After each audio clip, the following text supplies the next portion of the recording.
last session of the week, and we're looking at a level 1 paper, non-calc, to finish off with. As you can see, I've started to share my screen already, and if you get the exam, this is what you'll see, and you have to put in your code, which is in the email, and you just click OK. Then it gives you your information. Obviously, that'll be your own name, your own date of birth, and checking that you're doing the right level that you think you are in for. I'm going to click yes, and we're going to say yes. I'm going to make sure that I'm not using a calculator when it says don't use a calculator. I've got my camera set up, so it's now seeing this part of my screen, and my camera at my laptop is working, and I'm all good to go, and my notepad is empty. That's really important. Even if it's a big notepad, they will still say you might have looked at something. So try and find some blank piece of paper, or rip some pages out, or find some loose paper from somewhere, because it needs to be blank paper. Obviously, when you finish, it's going to be full of workings out and sums, but yeah, when you take it in, it has to be a blank piece of paper, obviously. So we've got a 30-minute non-calc, 15 marks, one activity, normally about 5 or 6 questions. And then we've got the 90-minute session that follows straight in. It's the same exam, so you can't leave the room. And you've got 3 activities, 45 marks, and those 3 activities are normally about 6 questions each. Okay, so let's have a look at what we've got today on 2137. So this is all about a water park. We'll find that all these 5 questions are about a water park. Our timer started, so we can have a quick look. A 1 marker, a 2 marker, a 3 marker, a 4 marker, and a 5 marker. So quite strange. We're going 1, 2, 3, 4, 5. So if I'm going to be struggling for time, would I start with the last question? Maybe. And then I know that I'm going to get, if I miss the last question on this one, I know that it's only going to be 1 mark what I've missed. But I will go in a chronological order just so we can see the activity develop. So question 1, Isaac works at a water park. He divides a 25-meter pool into 10 equal lanes. Calculate 25 divided by 10. Okay, so what we know is when we divide by 10, we need to move this decimal place to the left 1 place. If we're dividing by 100, which we're not, I know, we move decimal place 2 places to the left. So we've got 25. We're going to divide it by 10. So on 25, the decimal place would occur there, but we don't need to write 0.00 when we look at a normal number. So we grab the decimal place and we drop it in between the 2 and the 5. Space for your working. We don't need to do any working because there's no point writing 25 divided by 10 again, because it's there. So I'm going to go straight to the question and just write 25. 2.5. So it's 2.5. It's not asked us to say meters. It's just said calculate 25 by 10. So there's no need to actually put on there that it's meters that you're looking for. Let me just literally grab this and go like that. That is fine. Okay, and then we've got the next question. So if we move on to the next section, we're on question 2, and that was the 2-pointer. So question 1 was the 1-pointer. Question 2 is the 2-pointer. So let's have a look what question 2 is asking us. The water park is open for 9 hours a day. 1,000 gallons of water flow over the waterfall every hour. Every half hour, sorry. Wow, I can't even read. Calculate how many gallons of water flow over the waterfall in 9 hours. So 9 hours, and 1,000 gallons flow over the waterfall every half hour. So 30 mins is the same as 1,000 gallons. Okay, so in 60 mins, which is 1 hour, if we've doubled that number, we need to double this number. So that 1,000 becomes 2,000. So we know that every hour, there is 2,000 gallons that come over that waterfall every single hour, and we're open for 9 hours. So now we've got the 9 there and the 2,000 for 1 hour. So we're just going to times the 9 by 2,000, and that equals 18,000. If you wanted to see that in the proportion kind of layout, we'd say 1 ...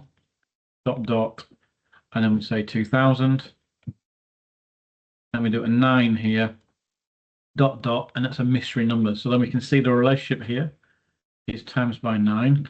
So the relationship there also needs to be times by 9. So hence why that becomes 18,000. So my space, my working here, I would definitely put something in here because it's worth 2 marks. So I need to show where I've got my information from. So I'm going to put per hour. Per hour, we've got 1,000 times 2, and so that equals 2,000, and then 9 hours times by 2 equals 18,000. So I'm going to put 18,000 in here. 1, 2, 3, 18,000 gallons comes over the waterfall every hour. Every day, sorry, every hour. Right, let's know next question. So now we've gone up to a 3-point question. And this 3-point question, we're looking at the same activity. So we're talking about the water park still. This is a tank in the water park that fills with water. The tank is the shape of a cube. So when we're talking about a cube, we're talking that it's lots and lots of squares. So I'm not going to be a very good drawer here, I can tell. Okay. So that is rubbish. But we're saying that every line is the same. It's a cube. So we know that all the, I don't know, mine aren't, but we know that all the dimensions are all 80 centimeters.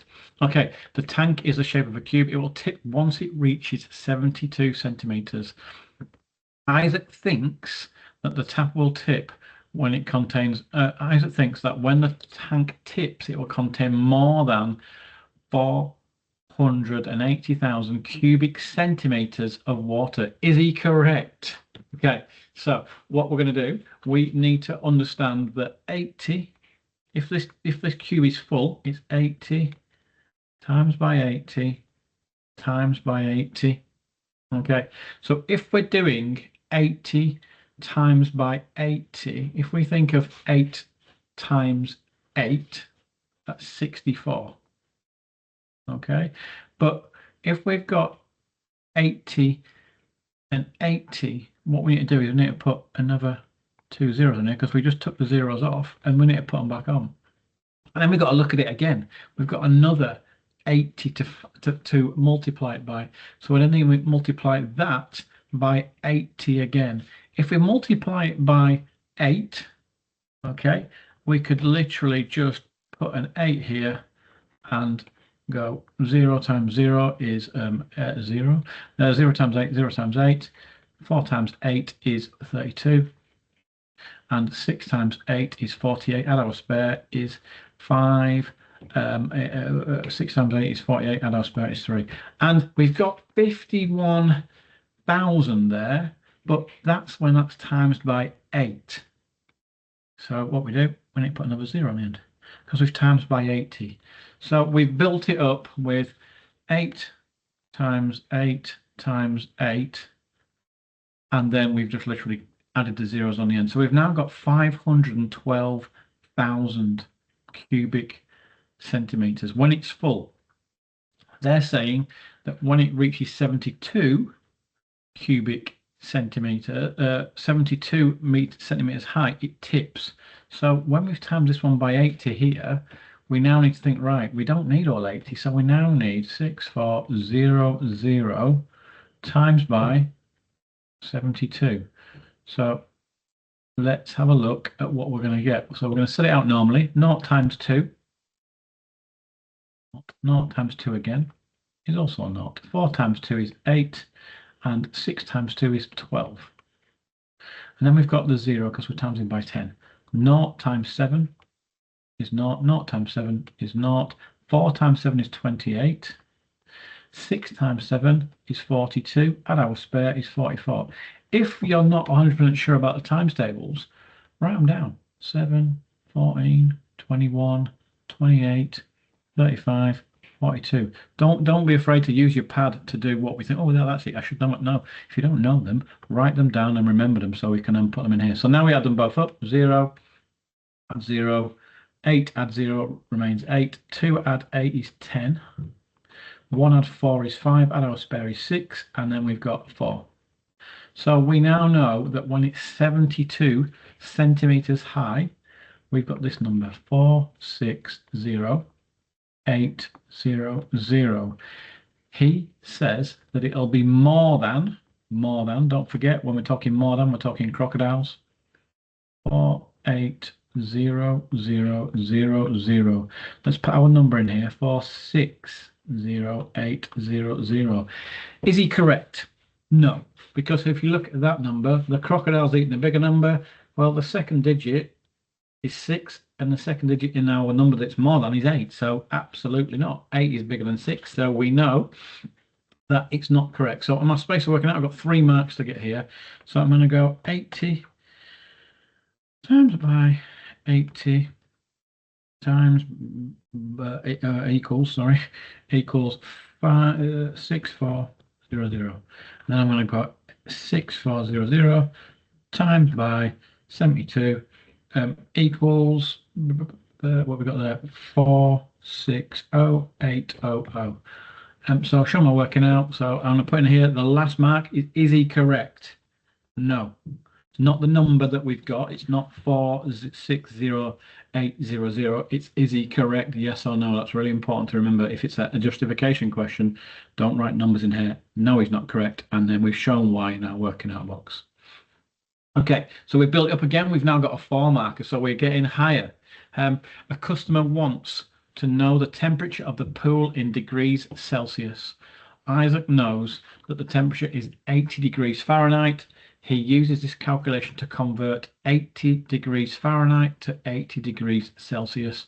80, take away 32 times by 0.555. Round 0.55 up to 1 decimal place. So let's do that bit first. So we've got 0.555. When it's 1 decimal place, it means that this number is the only one that's going to stay there. But we need to look at this number to decide what we do with the first number. If it's 5 or above, we have to move the 1 to the left of it up. If it's 4 or less, we keep the number we've got before. So it's a bit like stick or twist. When it's 5 or above, we're going to twist and we're going to go up. So we now know that to 1 decimal place, that number becomes 0.6. So use your rounded value to estimate the temperature of the pool for Celsius for the customer. Give your answer to the nearest degree. So we're now talking, when we get our answer, we've got to go to the nearest whole number, the nearest degree. And again, we use the same rule here. If it's 0.4, we would stay at that number. If it's 0.5 or 0.6, we'd make the degree go 1 higher. So let's have a look at what we can do here. We've got 80, take away 32. Again, if we can't do that in our head by number bonding, do it below and just do it as you would normally. So that becomes a 7 because we can't do it. We've borrowed 1, so 10 take away 2 is 8, 7 take away 3 is 4. So we know that that top part in the brackets is 48. And 48 times by 0.6. We've got a decimal place in there again. But what I would definitely do is make that number 10 times bigger. So it becomes a 6. And remember, when I've got my answer, to make that number 10 times smaller. So we're talking about moving a decimal place, and it just becomes a little bit easier because I can go 48 times 6. It looks normal. It looks normal now. I don't have the decimal place. I'm not sure where I'm going to put it. It looks normal. So 8 times 6 is 48. 4 times 6 is 24. Add me spares is 28. I've now got 288, but remember, we times our number by 10, so we've then got to put that back in. So our decimal place is back in, and we're saying that it's 28.8. Remember, it said here to the nearest degree. Nearest degree. That's an 8. If it's 5 or above, we move the number up. So that now becomes 29. What I'd write in my box for 4 marks, I would 100% follow the formula. So I'm going to go 80, take away 32 equals what we said, 48. And then 48 times by 0.6 is, no, because we need to do something else before. Yeah, okay, so let's rewind that bit, and we're going to go 0.555 211 dp equals 0.6. Then we go 48 times by 0.6, and that equals 28.8. And we've got our answer here. Don't forget, it's to the nearest degree, so we're saying 29. We could put that in there. So 28.8 is 29. Okay, so we've got 4 marks, so we've done all the workings out, we've done everything it's asked us to do, and we've got the final answer in the box there. Let's go to the last question. This one's the most difficult one on marks awarded. It's 5 marks awarded. So in my head, I'm thinking there's lots more to be involved in a 1-point question, but it might be on a subject I'm really confident about. So I might think when I looked at those questions at the start, hence why I said to you, have a quick look at the questions, 30 seconds, no more. And if it's a question you think, oh my God, I'm really good at this sort of question, perimeter, I don't know what it is, your area, let me have a go at that one first, because you might get 5 points in the bag straight away, rather than running out of time at the end and try to finish the question before it runs out. So if that's the case, and we've attacked this one first, we're looking at 5 points in the bag from the start. So Isaac needs to section off the square-shaped part of the children's pool with a rope as shown below. The rope makes 3 sides of the square, and again, the important number, square, important word, sorry, square, so it's saying that all 3 of those are the same. The pool edge will make the 4th side of the square. Isaac has 21.5 meters of rope. Does he have enough rope? So if we're going about our bigger than smaller than, we need a number smaller than that number, because that's the most rope we've got. We haven't got any more rope. So if that number here is bigger than that, he's not got enough. So we're looking for a number here that's less than 21.5. How do we work it out when we haven't got the dimensions here, but we have got the total dimension of the one at the end. So we know that our pool is 12.75 meters long. Okay. And then we can see here, it's given us little measurements. So it's the bit in between. So we know that we're going to have to take off 2.8 and 2.8. Okay, we're going to have to take away that. So why don't we straight away put these 2 numbers together? Yep, and we know that we're going to go 12.75 minus, if we add these 2 up really quickly, we've got 0, 0, and we've got a 6 and a 1. We've got 5.6. So we're taking off 5.6, and then our rope is the part that's needed. So we're going to take away 5.6. As you can see, it looks a lot more tidy now. So we're going to go 5 take away 0, it remains as a 5. 7 take away 6 becomes a 1. 2 take away 5 we can't do, so we borrow, and that becomes a 0. And we've got 12 take away 5 is 7. So we now know that each part of our rope, 1, 2, 3, is 7.15. And rather than times it by 3, I'm more than happy to write 3 times and just literally now add it up. 5, 10, 15. 1, 2, 3, add our spare 4. 7, add 7 and 7 is 21. So we can now see that the rope that we need is 21.45. And we said we had a rope that was as long as 21.5. So when we put our number in here, we can see and we can agree that he has enough rope, because 21.5 is bigger than how much we need. We only need 21.45. For 5 marks, I'm going to say for my 5th mark, yes, he has enough. That's my 5th mark. Okay. For my 1st mark, I'm going to look at my long number here, 12.75. I'm going to take away, I'm going to put in here, I'm going to put it in a bracket, 2.8 add 2.8. 8. So I need to know that's when we did our bracket part first. We took it away twice, but we added it up first. So then it just looks like one number. So it's 12.75 minus 5.6. The 5.6, then that gave us 7.15. We knew that the pool had 3 sides that we needed, so we did 7.5. We can say times by 3. We added 3 lots. It's the same thing. And we then got that answer of 21.45. And that was our answer because 21.45 is smaller. Oh, I don't know what I've written there. Is smaller than, oh my gosh, than 21.5. And that will be the 5th mark because we've said, yes, he's got enough. We've done one part there. Look, we've worked out the dimension of the pool. 2nd mark is where we've done it. The 3rd mark is where we found out how much rope is each side. And the 4th mark is saying yes or no. The 5th mark saying yes or no. Brilliant. That is all 5 questions for the one non-calc we've just done. We'd then go back, check our answers. If you've flagged any, we'd look at the flagged ones. But if you haven't and you're confident in your answers and you're ready to start the next one, I would have one final check that you definitely have put in something in your answer box. You might have done it in your working out box, for example, here, and we might have forgot to put that in there. And so you wouldn't get any points for that. You get a point for your workings out, but you wouldn't get your 2nd point for actually writing the answer. So go back through, have a quick check that all your answers are in the actual box, not the working out box.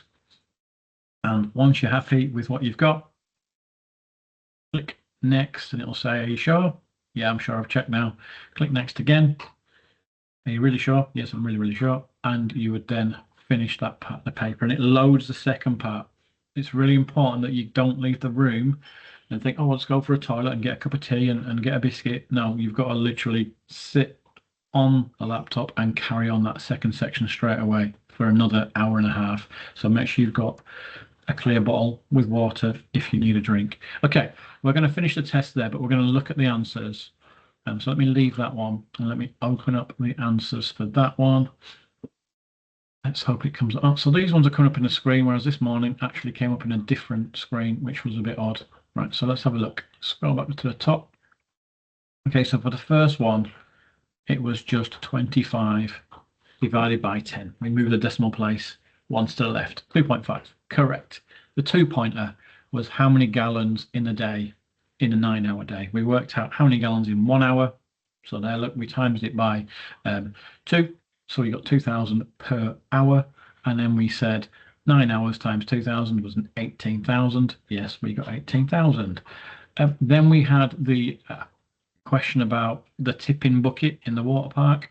So was it more or less than 4,000? 460,000, actually 480,000, sorry. Yes, it was less than that. So it wouldn't tip because the answer was only 460,800. So we have got a number that was less than that. So no, it wouldn't tip. Okay, that was our answer. It wouldn't tip. No, he's wrong. Part D was when we had to look at the temperature, and we did that by rounding up our 0.555 into 0.6, and then we took away what it said, what it was in Fahrenheit, away from 32. We got 48. 48 times 0.6. We just times the 0.6 by 10, so it looked like a really easy sum, and then we put the decimal place back in. So we've then got 28.8, which, as you can see, they did here, and then we round it up to 29. They will not show you, they will not give you that 4th mark if you've kept your answer as 28.8, because it says round your answer up to the nearest degree. Okay, and we've done that. And then the last question, we're talking about lots of working out going here, but I don't think for a 5-pointer, I would actually be more comfortable with measurements than say the fractions or the big long multiplications about the tipping question. So we've got, we're working out 12.75 because we said that was the length of the pool. Take away the 2 bits at the end, which we did. So we're given us 7.15. We do have that. Then we add 7.15, 7.15, 7.5, so we need 3. And we've got 21.45, which we had here. and then we can make a decision of, yes, he has enough rope because 21.45 is smaller than 21.5. And that is all of the answers. Sorry, the dog's speaking a banana. I will stop sharing and I'll stop recording, and I wish you all a good weekend. I'll send all that out now and I'll attach it to Atom on today's live shows. Thank you very much.